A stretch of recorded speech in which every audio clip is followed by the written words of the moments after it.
सत्य विजय, अगर आपके आसपास लोग बाग हैं तो जरा उनसे पूछिए कि नमाज पढ़ने के लिए, नमाज अदा करने के लिए सड़क ही क्यों, छत ही क्यों, मस्जिद क्यों नहीं? जी बिल्कुल, देखिए भोपाल में मैं इस समय जेल पहाड़ी पर मौजूद हूँ। यहाँ पर एक मस्जिद और तमाम लोग यहाँ पर नमाज़ पढ़ने आ रहे हैं। चूँकि नमाज का समय हो चुका है, इसलिए लोगों से हम बात करने की कोशिश करेंगे। कुछ लोग हैं भी यहाँ, चर्चा बात करेंगे। एक चीज़ बताइए, यूपी में एक फरमान आया है कि खुले में नमाज पढ़ेंगे तो कार्रवाई होगी। आप क्या मानते हैं, फैसला ठीक है गलत है? खुले में नमाज पढ़ेंगे तो कार्रवाई होगी। अब अगर प्रशासन चाह रहा है वहाँ का कि नहीं हो खुले में नमाज, तो एहतियात रखना चाहिए। और बाकी हमारे लिए अल्लाह ने सारी ज़मीन बनाई है, अच्छी जगह देख के उनके इंतज़ाम करके वहाँ के लोकल लोगों को चाहिए कि अगर प्रशासन कुछ कह रहा है हमसे, किसी वजह से, हमारी वजह से किसी को दिक्कत आ रही है सड़कों पे, रोडों के ऊपर आने जाने में, तो उसके लिए उनको सबसे अच्छी बात यह है कि फिर वहीं के लोकल लोगों को मिलके इंतज़ाम करके अच्छी जगह नमाज़ पढ़ें, विवाद नहीं करें नमाज में। नमाज तो बात आप बताइए, खुले में नमाज को लेकर जो इशू बना हुआ है कि अगर खुले में या छत में नमाज पढ़ी तो कार्रवाई, उसके लिए क्या है, मतलब कि गवर्नमेंट अगर नहीं जा रही, मतलब खुले में नमाज हो, तो उसका वैकल्पिक इंतजाम जो है मुसलमानों को खुद करना चाहिए अपनी तरफ से। और नहीं पढ़े नमाज खुले के अंदर, बहुत सारी मस्जिदें होती हैं, अलग अलग टाइम पे नमाजें होती हैं। किसी भी नमाज में नमाज पढ़ने जाके ज़रूरी थोड़ी मतलब एक टाइम पे नमाज पढ़ के मतलब जो है मतलब फालतू का शर फैलाएं। उत्तर प्रदेश ने एक फरमान जारी किया है, खुले में नमाज पढ़ी या घर की छत पर नमाज पढ़ी, आप भी यहाँ मस्जिद में नमाज पढ़ने आए हैं तो वहाँ पर कार्रवाई होगी, कठोर दंड दिया जाएगा, इस तरह की बातें हो रही हैं। आप क्या कहेंगे, खुद नमाज पढ़ने आप यहाँ पर? देखिए, यूपी सरकार जो फरमान जारी करती है, यूपी जब से यूपी के अंदर जो भारतीय जनता पार्टी सरकार बनी है, इससे पहले भी सरकारें रहीं और भी सरकारें रहीं, धर्म के आड़ में जो कार्य किया जा रहा है वो कहीं ना कहीं गलत है। मस्जिद है, ईद का त्यौहार है, बहुत बड़ा पर्व होता है, जैसे सभी धर्मों के त्यौहार होते हैं। दिवाली होती है, होली होती है, रंग पंचमी होती है, गणेश चतुर्थी होती है, शिवरात्रि होती है, महाशिवरात्रि होती है, रामनवमी होती है, अभी हनुमान जयंती आ रही है। इसी तरीके से ईद का पर्व एक बहुत बड़ा पर्व है। जो आप कह रहे हैं बाहर पढ़ने की बात, जब मस्जिदें फुल हो जाती हैं, ठीक है, कुल मिलाकर देखिए जो आम लोग हैं, जो आम जनता है, वो कह रही है कि जो प्रशासन ने आदेश दिया है हम उसे फॉलो करेंगे, लेकिन जो राजनीतिक दल हैं वो रोटियां सेकने में, राजनीतिक रोटियां सेकने में लगे हुए हैं। काजल का रुख कर लेते हैं। काजल, दिल्ली में भी मांग हो रही है कि सड़कों पर नमाज अदा ना करने दिया जाए क्योंकि ट्रैफिक व्यवस्था को लेकर लोगों को भारी परेशानी होती है। ऐसे में लोगों का क्या कहना है इस मांग को लेकर?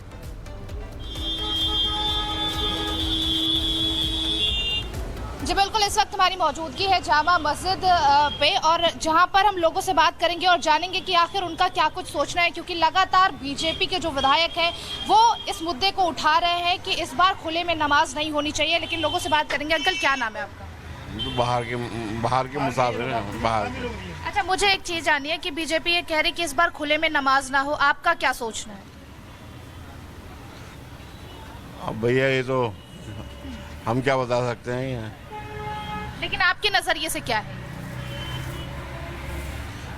मस्जिद के एरिया में तो पढ़ी जाएगी। हाँ।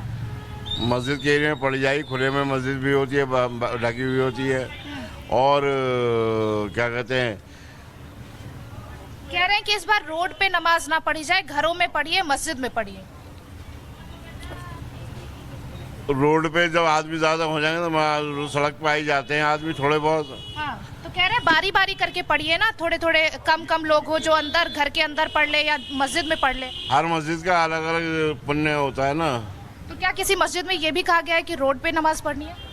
किसी मस्जिद में कहा नहीं है, रोड पर नहीं पढ़ने के लिए कोई नहीं कहता। हाँ। आदमी हो जाते बाहर को, जहाँ जगह होता है वहाँ मिलती है, वहाँ खड़े हो जाते हैं। जी, तो देखिए यहाँ पर कहना ये भी है कि जहाँ पर जगह मिलती है हम वहीं पे नमाज पढ़ लेते हैं। मस्जिद में अगर ज्यादा लोग हो जाएंगे तो ऑब्वियस सी बात है कि वो सड़कों पर आकर नमाज पढ़ेंगे। लेकिन बीजेपी की तरफ से लगातार ये मुद्दा उठाया जा रहा है कि इस बार सड़कों पर नमाज नहीं पढ़ी जाएगी। बिल्कुल काजल, हम देख रहे हैं वहां पर उन लोगों का क्या कहना है। सुमित भी हमारे साथ सीधे आगरा से जुड़े हुए हैं, उनके पास जाना चाहेंगे। सुमित, देखिए लोग ये कह रहे हैं कि लोगों को कोई दिक्कत दिखाई नहीं दे रही है जितना हमने लोगों से बात की है, लेकिन जो जियाउर रहमान बर्क हैं उनको दिक्कत हो रही है। जब ईद होती है, नमाज होती है, सब लोग एक जगह इकट्ठा हो जाते हैं, छत अगर कमजोर है गिरने की भी संभावना है, इस वजह से ये तमाम चीजें हो रही हैं। लेकिन जियाउर रहमान को, बर्क को आखिर क्या दिक्कत हो रही है, क्यों सियासत कर रहे हैं? देखिए, लगातार इस मसले को लेकर जो सियासत है वो अभी तक होती रही है। संभल का जो मसला है उसमें कानून व्यवस्था का जो मसला है उसे लेकर लगातार जो एहतियात है वो वहाँ के पुलिस प्रशासन की तरफ से बरती गई और उसके बाद इस फैसले को जो है वो लिया गया है। सबसे बड़ी बात यह है कि कानून व्यवस्था सबसे पहले है और इसी को लेकर कदम इस वक्त संभल में उठाए जा रहे हैं और इसी को लेकर अब ये कहा जा रहा है कि नमाज के लिए एक व्यवस्थित जगह हो और वहाँ पर अगर मस्जिद के अंदर नमाज पढ़ी जाती है तो उससे किसी भी तरीके को कानून व्यवस्था को कोई भी दिक्कत ना हो। और जिन छतों को लेकर बात यहाँ पर की जा रही है उन जर्जर मकानों को लेकर प्रशासन की तरफ से कहा गया है कि जो नियत जगह है वहां पर जाकर नमाज जो है वो पढ़ी जाए, जिससे कि किसी भी तरीके की दिक्कत आसपास के लोगों को भी, आम लोगों को जो है वो वहां पर ना हो।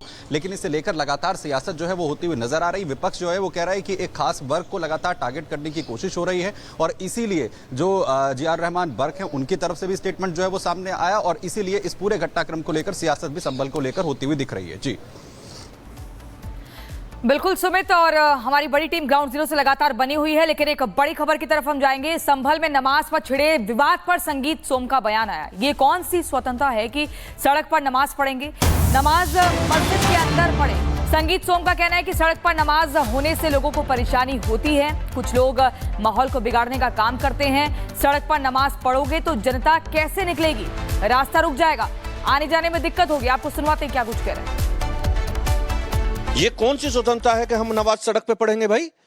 नमाज जाके पढ़िए मस्जिद में, तो इसमें क्या गलत है? नमाज केवल मस्जिद में पढ़ी जाएगी और उत्तर प्रदेश के लोगों को या देश के लोगों को बिना मतलब में भटकने के लिए नहीं छोड़ा जाएगा कि सड़कों पे आप नमाज पढ़ेंगे और लोग इधर उधर भटकेंगे। ये बिल्कुल नहीं होगा। बिल्कुल सड़क पर नहीं, मस्जिद के अंदर नमाज पढ़ी जाएगी। आप कह रहे सड़क पर नमाज नहीं पढ़ी जाएगी, तो कह रहे कि हिंदू धर्म के तमाम कार्यक्रम भी तो सड़क पर लोग करते हैं, उसको लेकर कोई आपत्ति नहीं। तो कोई रोड नहीं रोकते। हिंदू धर्म के कार्यक्रम होते हैं, रोड नहीं रोकते, वो चलने वाले कार्यक्रम है। आप भी चलते चलते नमाज पढ़ लीजिए, आपको कौन मना कर रहा है? आप सड़क रोक के कैसे नमाज पढ़ सकते हैं? कहां जाएगी पब्लिक? कहां कैसे निकलेगी? मुझे बताइए, कहां जाएगी पब्लिक? घंटाओं आप सड़क रोक के बैठ जाते थे। ये समाजवादी पार्टी की सरकार में होता था, अखिलेश यादव की सरकार में होता था, मुल्ला मुलायम सिंह की सरकार में होता था। ये आप संभव नहीं है। देखिए, संभल के सांसद की जांच होगी और जांच होनी चाहिए। उनके तार कहां से जुड़े हैं, वो कहां से बोल रहे हैं, ये जरूरी है।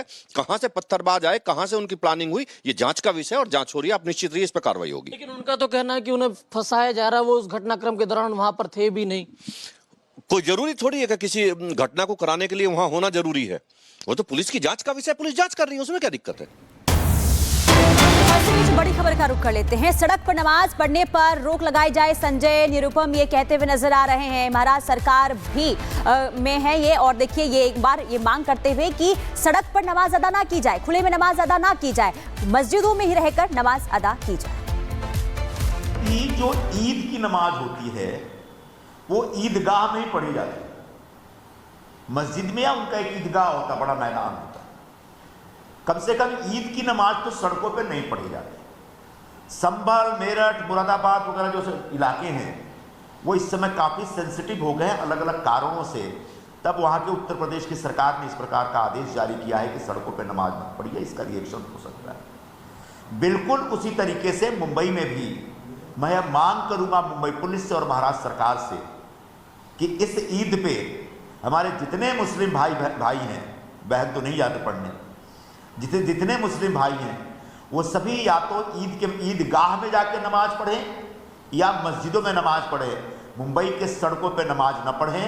ऐसी सरकार की तरफ से व्यवस्था हो, ऐसी सरकार की तरफ से आदेश जारी हो, ऐसा मुंबई पुलिस की तरफ से एक सभी मस्जिदों को और मुस्लिम संगठनों को निर्देश जारी किया जाना चाहिए। और इसी बीच बड़ी खबर आपको बता दें,